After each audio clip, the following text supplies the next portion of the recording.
Hello friends, সবাইকে bank tips BD channel থেকে স্বাগতম জানাচ্ছি।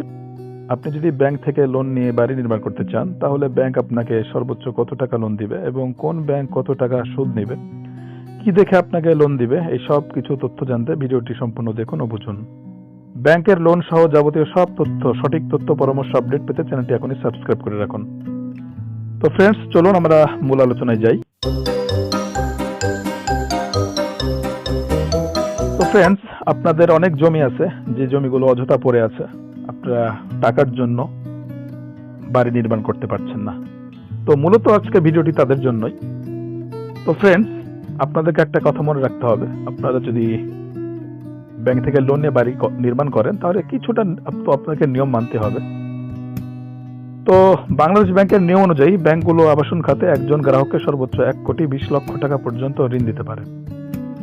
তবে ঋণ ও মূলধনে অনুপাত হয়, অর্থাৎ 1 কোটি টাকার ফ্ল্যাটে ব্যাংক 70 লাখ টাকা পর্যন্ত অর্থায়ন করতে পারবে, বাকি 30 লক্ষ টাকা দিতে হবে গ্রাহককে।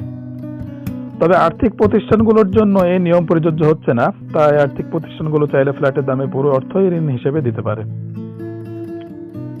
তো বেসরকারি খাতে Delta bank housing finance corporation, DBH ও national housing finance and investment পুরোপুরি আবাসন খাতের সঙ্গে জড়িত। তো দেশে আবাসন খাতে সবচেয়ে বেশি ঋণ দিয়েছে ডিবিএইচ। এ খাতে প্রতিষ্ঠানটির বিনিয়োগ বেড়ে দাঁড়িয়েছে 4,400 কোটি টাকা। তো 10% সুদে ঋণ দিচ্ছে প্রতিষ্ঠানটি। এছাড়া আর্থিক প্রতিষ্ঠানের মধ্যে এ খাতে ঋণ বিতরণ ভালো অবস্থায় রয়েছে আইডিএলসি। তো আইপিডিসি লঙ্কা বাংলা ফিন্যান্স, বর্তমানে এ খাতে আইডিএলসির ঋণ 2,700 কোটি টাকা। গত বছরে প্রতিষ্ঠানটি ঋণ বিতরণ করেছে 900 কোটি টাকা। ভালো গ্রাহকদের 9% ঋণ দিচ্ছে আইডিএলসি, তবে অন্যদের জন্য 10.5%।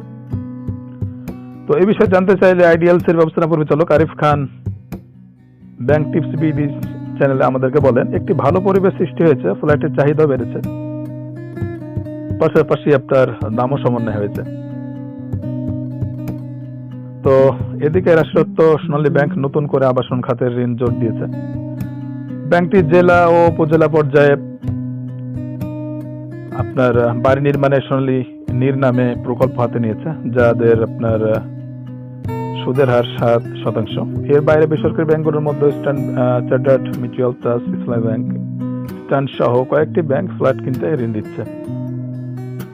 তো ফ্রেন্ডস, আমি আপনাদেরকে এখন যেটা জানিয়ে দিচ্ছি, আপনারা যে ব্যাংক থেকে ঋণটা নেবেন, তো আপনাদের তো জানতে ইচ্ছা হয় যে কোন ব্যাংক কত আপনাদের কাছে সুদ নেবে।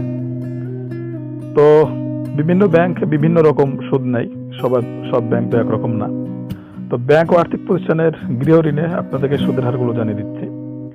বাংলাদেশ ব্যাংকের জানুয়ারি মাসের প্রতিবেদন অনুযায়ী ফ্ল্যাট বাড়ি বানাতে 9% সুদে ঋণ দিচ্ছে সরকারি হাউস বিল্ডিং ফাইন্যান্স কর্পোরেশন, সোনালী জনতা অগ্রণী এবং বিডিবিএল। এছাড়া রূপালী ব্যাংক দিচ্ছে 9 থেকে 11% সুদে ঋণ। বেসিক ব্যাংক 9 থেকে 13% সুদে গৃহ নির্মাণ ঋণ দিচ্ছে। এর বাইরে বেসরকারি খাতে প্রায় সব ব্যাংক ও আর্থিক প্রতিষ্ঠান গৃহ ঋণ দিচ্ছে সর্বনিম্ন 9 থেকে সর্বোচ্চ 16% সুদে।